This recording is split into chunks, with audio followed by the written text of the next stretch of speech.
পিঠা দিয়ে আজকে তো চশমা বানিয়ে ফেলছি। আর বউ আর শাশুড়ি মিলে কি যে অসাধারণ পিঠা বানালাম, ইতিহাসে নাম ওঠা দরকার আমাদের। আসসালামু আলাইকুম, সবাই কেমন আছেন? আশা করি সবাই ভালো আছেন। আমরাও আলহামদুলিল্লাহ ভালো আছি। তো আমরা আজকে হলো পিঠা বানাবো, এবং কি পিঠা বানাবো তাই আপনাদের সাথে শেয়ার করব। ভাই, আমাদের শ্বশুর শাশুড়ি এবং বউয়ের নামটা আপনারা একটা ইতিহাসে তুলে দিয়েন। তো এখানে এসে দেখি শাশুড়ি 10টার মতো বাজে, সে হলো চালের গুঁড়া বের করে নিয়েছে।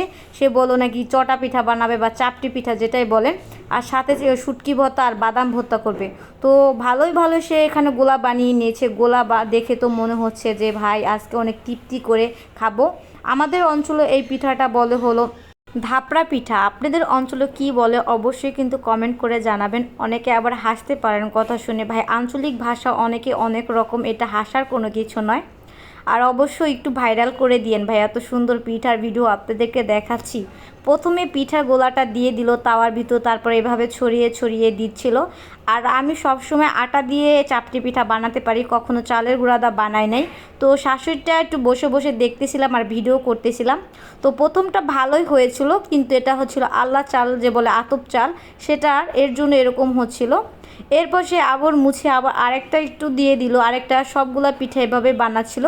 তো এরপর মধ্যে থেকে আমি আসলাম, আমি বললাম দেন আম্মা আমি একটু বানাই দেখি আমি পারি কি না, শিখতে হবে।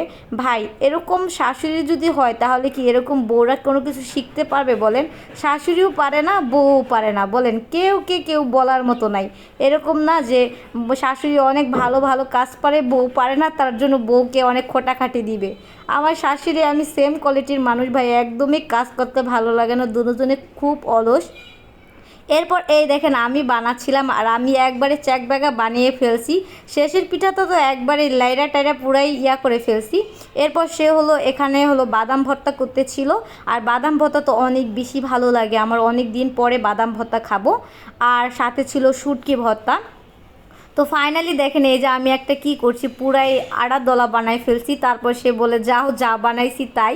অনেকে বলবেন এই পিঠা কি আবার খাওয়া যায় নাকি? ভাই, ভালোই লেগেছে, অনেক দিন পর খেয়েছি তো, মানে অসাধারণ লেগেছে। পিঠাগুলো কিন্তু হয়েছে, কিন্তু দেখেন ভিডিও করলে আমরা ভিডিওতে সবসময় ভালোগুলো দেখাই, ভিডিওর নিচে মানে ভিডিওর বাইরে দেখেন পুরাই পিঠাগুলো ছিঁড়া টিরা এই অবস্থা হয়েছে।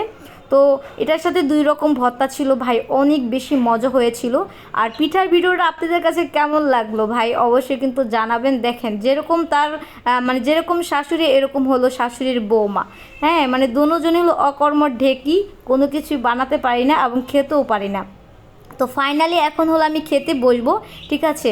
মানে এত মজা করে খেলাম ভাই, আমার তো চোখ একটা কানা হয়ে যাচ্ছিল। মানে এত স্বাদ কেন ভাই, সেই স্বাদ।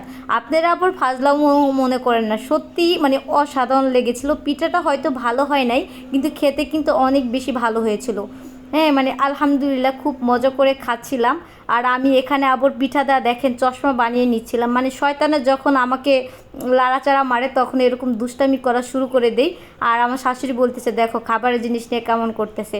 তো আজকে এই পর্যন্ত, সবাই ভালো থাকেন। ভিডিওটা কেমন লেগেছে অবশ্যই কিন্তু কমেন্ট করে জানাবেন। টাটা, বাই বাই, আল্লাহ হাফেজ।